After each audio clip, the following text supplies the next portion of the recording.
बार की बात है, एक गांव में बिरजू नाम का एक आदमी रहता था। बिरजू के घर में शौचालय तो था, पर फिर भी उसकी पुरानी आदत की वजह से वो हर रोज सुबह सुबह खेतों में हल्का होने जाता था, वो भी किसी और के खेत में। बिरजू एक दिन सुबह सुबह, आए हाय सुबह हो गई। अरे कुसुम, कहाँ गया मेरा लोटा? कहीं दिख क्यों नहीं रहा? और ये कुसुम कहाँ हो? कुसुम बिरजू की पत्नी थी। कुसुम बिरजू की आवाज सुनकर गुस्से में उसके पास आती है। अरे क्या हुआ, काहे सुबह सुबह चिल्ला रहे हो? मुझे सुबह से ही हजारों काम रहते हैं और तुम्हारे पास तो बस एक ही काम है, हल्का होना, वो भी उसके लिए इतनी दूर खेतों में जाते हो। अरे घर में इतना बड़ा शौचालय बना तो हुआ है, फिर भी साहब को खेतों में हल्का होने जाना है। अरे तुम मुझसे क्यों सुबह सुबह बहस कर रही हो? तुम्हें तो पता है कि सालों से ये मेरी आदत रही है। मुझे सिर्फ खेतों में जाकर हल्का होना पसंद है। तुम बस मुझे मेरा लोटा ढूंढ कर दो और मेरा टाइम वेस्ट मत करो। कुसुम मुंह बना लेती है और बिरजू को लोटा ढूंढ कर दे देती है। ये लो, और अब मुझे परेशान करना बंद करो, जाओ हल्का होने जाओ। बिरजू लोटे में पानी भर लेता है और खेतों की तरफ चल देता है। हमेशा की तरह बिरजू अपनी मनपसंद जगह पर हल्का होने बैठ जाता है। जैसे वो हल्का होकर उठता है, उसे कुछ दूरी पर एक लड़की खड़ी दिखाई देती है। अरे मुझे नहीं पता था यहाँ मेरे अलावा कोई और भी हल्का होने आता है। एक तो मेरी इस कमजोर नजर की वजह से दिखाई भी नहीं दे रहा। कहाँ कौन है? लगता है कोई लड़की है। छोड़ो मुझे, क्या मैं चलता हूँ घर। पर तभी बिरजू देखता है कि वो लड़की उसी के पास आकर खड़ी हो जाती है। तब जाकर बिरजू को दिखाई देता है कि वो कोई मामूली लड़की नहीं बल्कि एक चुड़ैल थी। तभी चुड़ैल बिरजू को हवा में लटका देती है। सुन, आज से ये मेरा इलाका है। अगर तू दोबारा यहाँ दिखा या यहाँ हल्का होने आया तो मैं तुझे जिंदा नहीं छोड़ूंगी, समझा? माफ कर दो मुझे, अब मैं यहाँ नहीं आऊंगा। छोड़ दो मुझे प्लीज, जाने दो। चुड़ैल बिरजू को दूर फेंक देती है और बिरजू उल्टे पैर अपने घर भागता है। बिरजू को हांफते हुए देखकर कुसुम उससे पूछती है, क्या हुआ जी, क्या बात है? ये अचानक से दौड़ कर आने की क्या जरूरत थी? हल्का होकर ज्यादा ही एनर्जी मिल गई है या कोई भूत दिख गया क्या रास्ते में? अरे भूत नहीं, चुड़ैल। क्या? अरे हाँ, सचमुच की चुड़ैल। तुझे पता भी है, आज खेत में हल्का होने के बाद जब मैं उठा तो वहाँ मुझे एक चुड़ैल ने पकड़ लिया।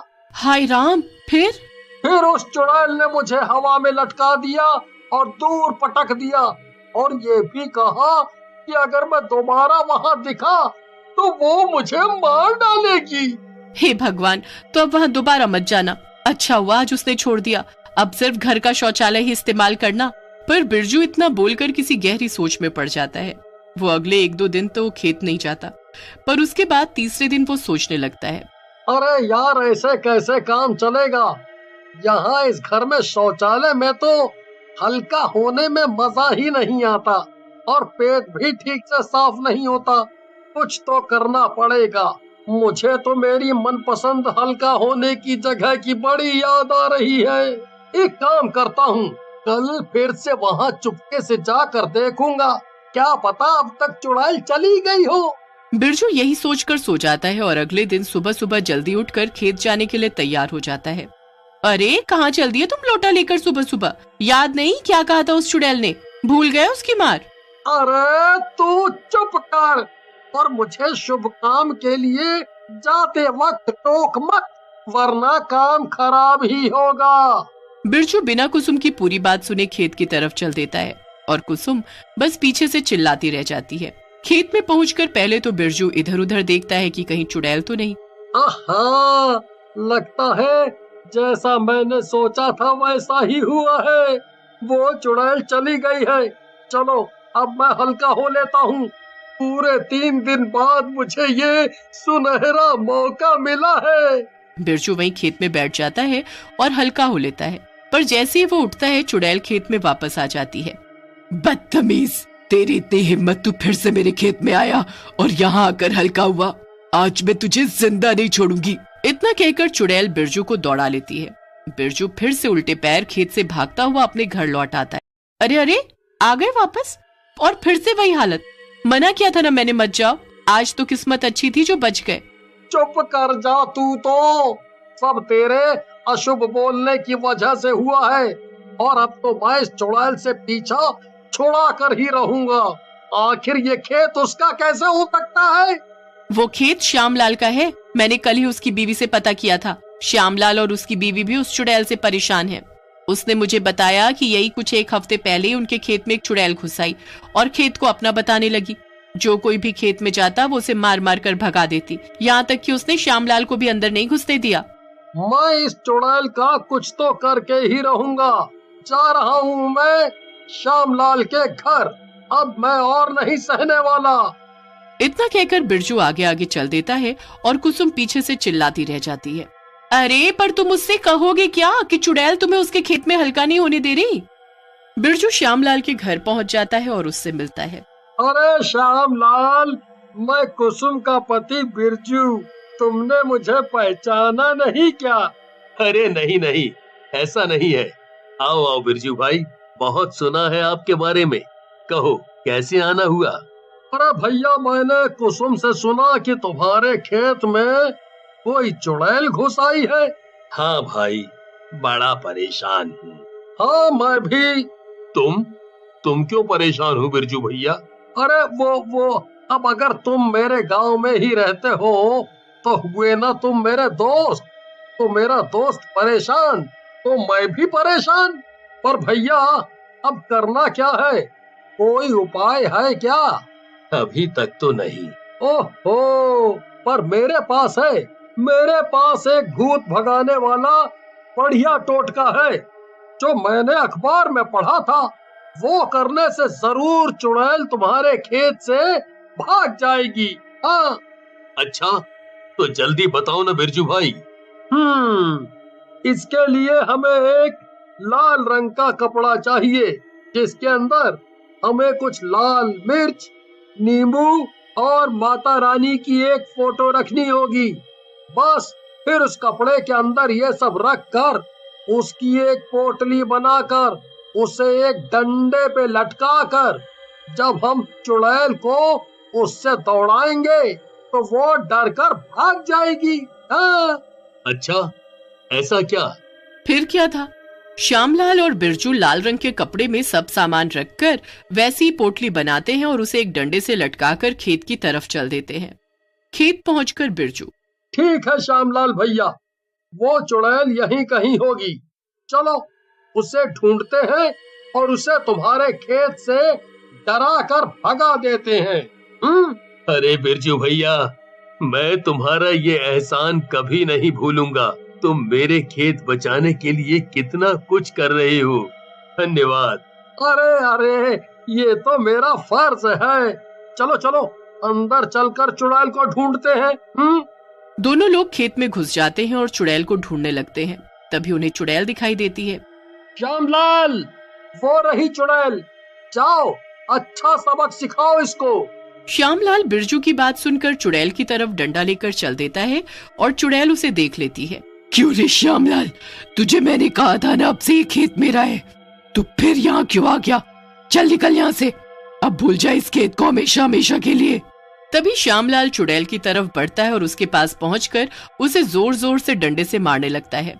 हैरानी की बात तो ये थी कि वो डंडा सचमुच ही अपना जादू दिखाता है और चुड़ैल को उससे चोट लगने लगती है। अरे अरे बचाओ, ये क्या है? अरे अरे हाय, कितना दर्द हो रहा है, ये कैसा डंडा है? श्यामलाल चुड़ैल को दौड़ा दौड़ा कर खेत से बाहर निकाल देता है, पर जब चुड़ैल मार खा खा कर खेत से बाहर निकल जाती है तब वो बिरजू को भी श्यामलाल के साथ उसके पीछे खड़ा और मुस्कुराता हुआ देखती है। अच्छा, तो तुम दोनों मिले हुए हो। वाह श्यामलाल, तो ये बिरजू तुम्हारी मदद कर रहा है। पर क्या तुम्हें ये पता है कि यही बिरजू हर रोज सुबह सुबह तुम्हारे खेत में हल्का होने आता था? इतना कहकर चुड़ैल तो चली जाती है, पर श्यामलाल बिरजू को गुस्से से देखने लगता है। बिरजू को चुड़ैल की बात सुनकर श्यामलाल से डर लगने लगता है और वो उसके पीठ पीछे से भागने की कोशिश करने लगता है, पर श्यामलाल उसे रोक लेता है। देख श्यामलाल, मुझे माफ कर दे, मुझे माफ कर दे। मैं तो तेरा दोस्त हूँ ना। दोस्त? अरे नहीं, बिल्कुल नहीं। तेरे जैसा दोस्त मुझे नहीं चाहिए। तू मुझे ना जाने कब से बेवकूफ बना रहा था। आज तो तेरी खैर नहीं। इतनी मार खाने के बाद बिरजू तय कर लेता है कि वो दोबारा कभी खेत में हल्का होने नहीं जाएगा। एक गांव में एक कोर्ट था। वो वहां अकेला कोर्ट था जहां लोग अपनी परेशानियां लेकर जाया करते थे, लेकिन वकील कम होने के कारण वहां कुछ लोग वकालत की भी पढ़ाई करते थे। ऐसे ही वहां दो बच्चे थे जिनका नाम संध्या और रवि था। रवि, तुम्हें पता है प्रियंका मैडम फ्री में वकालत पढ़ा रही हैं? कितना बढ़िया है, वरना बाकी लोग तो बहुत पैसे ले रहे हैं। क्यों ना हम भी प्रियंका मैडम के पास ही चले। वैसे भी यहाँ के लोगों को वकीलों की बहुत जरूरत है। हाँ चलो, हम दोनों साथ में चलते हैं। संध्या और रवि प्रियंका के पास वकालत पढ़ने चले जाते हैं। तो तुम दोनों भी वकालत पढ़ने आए हो? जी मैडम, हमने सुना है कि आप फ्री में वकालत पढ़ा रही हैं और बाकी लोग बहुत ज्यादा पैसे ले रहे हैं, तो क्या आप हम दोनों को भी पढ़ा देंगी? प्रियंका हल्का मुस्कुराते हुए बोलती है, हाँ क्यों नहीं, मैं तुम लोगों की मदद करने ही तो यहाँ आई हूँ। तुम चिंता मत करो, मैं तुम लोगों को अच्छे से सारी वकालत पढ़ा दूंगी। तुम लोग आज ही से आ जाओ, अब आएगा मजा। मैं पढ़ाऊंगी अब सबको वकालत। रवि और संध्या प्रियंका के पास रोज पढ़ने जाने लगते हैं। उनको देख बहुत सारे बच्चे प्रियंका से वकालत सीखने के लिए तैयार हो जाते हैं। चलो, आज से हम एक नए सिद्धांत के बारे में जानेंगे, लेकिन ये सिद्धांत मैं सारे बच्चों को एक साथ नहीं पढ़ा सकती, इसीलिए मैं एक क्लास खत्म हो जाने के बाद केवल 2 बच्चों को रुकने को बोलूंगी। जो भी यहाँ रुकेगा वो नए सिद्धांत को पढ़ेगा और अपनी कॉपी में लिख के रख लेगा। तो फिर क्या वो हमें अपना लिखा हुआ देगा या हमें अलग से क्लास लेनी पड़ेगी? नहीं, सबको अपने अपनी कॉपी में खुद लिखना होगा। और आज प्रीति और शेखर नया सिद्धांत पढ़ने आएंगे। बच्चों के जाते ही प्रियंका अपना चुड़ैल का रूप ले लेती है। कितने भोले बच्चे हैं जो मेरी बात इतनी आसानी से मान जाते हैं। अब देखना है कि ये 2-2 की जोड़ी बनाकर कैसे आते हैं और कैसे मैं इन सबको एक के बाद एक खाती चली जाती हूँ। मैं इन सबको मार डालूंगी। बच्चे प्रियंका की बात मान जाते हैं और 2-2 की जोड़ी बनाकर रोज पढ़ने आने लगते हैं। लेकिन कुछ दिनों बाद प्रियंका उनसे बोलती है, सुनो तुम लोग, मैं कुछ दिनों के लिए अपने केस की वजह से बाहर जा रही हूँ, लेकिन तुम लोग जैसे मैंने तुम्हारी जोड़ी बनाई है वैसे ही रोज उसी समय पर आते रहना, और जो मैंने लिखवाया है वो सामने वाले नोटिस बोर्ड पर दोबारा से लिखकर चिपकाते रहना। ऐसा तुम्हें तब तक करना है जब तक मैं वापस नहीं आ जाती। बच्चे प्रियंका के ना होते हुए भी उसके घर जाते हैं, लेकिन किसी को पता नहीं चलता और वो एक के बाद एक गायब होते रहते हैं। किसी को भी नहीं पता है कि मैं इसी शहर में रहकर इन बच्चों का शिकार कर रही हूँ। कितना सुकून मिलता है, रोज 2 शिकार खुद मेरे घर पर चलकर आते हैं। ऐसे ही प्रियंका रोज 2-2 करके बच्चों को खाती रहती है और उधर उनके घर वाले परेशान होते रहते हैं। रवि और संध्या बाजार अपने लिए कुछ नई किताबें लेने गए होते हैं। तभी उन्हें उन्हीं की क्लास के एक बच्ची की माँ दिखती है। बच्चों, तुम लोग यहाँ कैसे? तुम्हारी तो क्लास चल रही है ना? हाँ, चल तो रही है आंटी, लेकिन सिर्फ 2-2 बच्चों की। आज हमें नहीं जाना। 2-2 बच्चों की? लेकिन मेरा बेटा तो 10 दिन पहले ही गया था क्लास लेने और अभी तक नहीं आया। क्या तुम लोग मुझे अपनी उस टीचर का नंबर दे सकते हो? हाँ, नंबर तो आप ले लो आंटी, लेकिन मैडम अभी इस शहर में नहीं है। क्या पता आपका बेटा कहीं और चला गया हो। एक बार आप बाकी लोगों से भी पता कर लो। नहीं बेटा, वो आखिरी समय क्लास लेने ही निकला था और अभी तक आया नहीं है। मुझे बहुत डर लग रहा है। डरो मत आंटी, मैं जाकर मैडम के घर पर देखता हूँ। शायद वो वहीं रुककर पढ़ाई कर रहा होगा। जैसे ही कुछ पता चलेगा मैं आपको बताऊंगा। रवि और संध्या उस बच्चे की माँ से ये बातें करके सीधा प्रियंका के घर की तरफ चल देते हैं। अरे, वो आंटी तो कह रही थी कि वो बच्चा यहाँ आया था, लेकिन यहाँ तो कोई भी नहीं है। तो ऐसा कैसे हो सकता है कि कोई क्लास लेने आए और यहीं से गायब हो जाए? क्या पता आंटी को पता ना हो और वो कहीं और चला गया हो। दोनों वहां से चले जाते हैं और इस बारे में ज्यादा सोचते नहीं है। लेकिन तभी रंजन की मम्मी हड़बड़ाती हुई उन्हें पुलिस स्टेशन जाती हुई दिखाई देती है। अरे आंटी रुको, क्या हुआ? आप इतनी परेशान क्यों हो? कोई परेशानी है? पुलिस स्टेशन क्यों जा रही हैं आप? बेटा, रंजन 7 दिन से घर नहीं आया। हर जगह पता कर लिया लेकिन वो कहीं नहीं गया। आखिरी समय मैंने सिर्फ उसे क्लास जाते देखा था। अभी जाकर क्लास में भी देखा तो वो वहां पर भी नहीं दिखा। वहां पर उसकी टीचर भी नहीं दिखी कि मैं उनसे कुछ पूछती।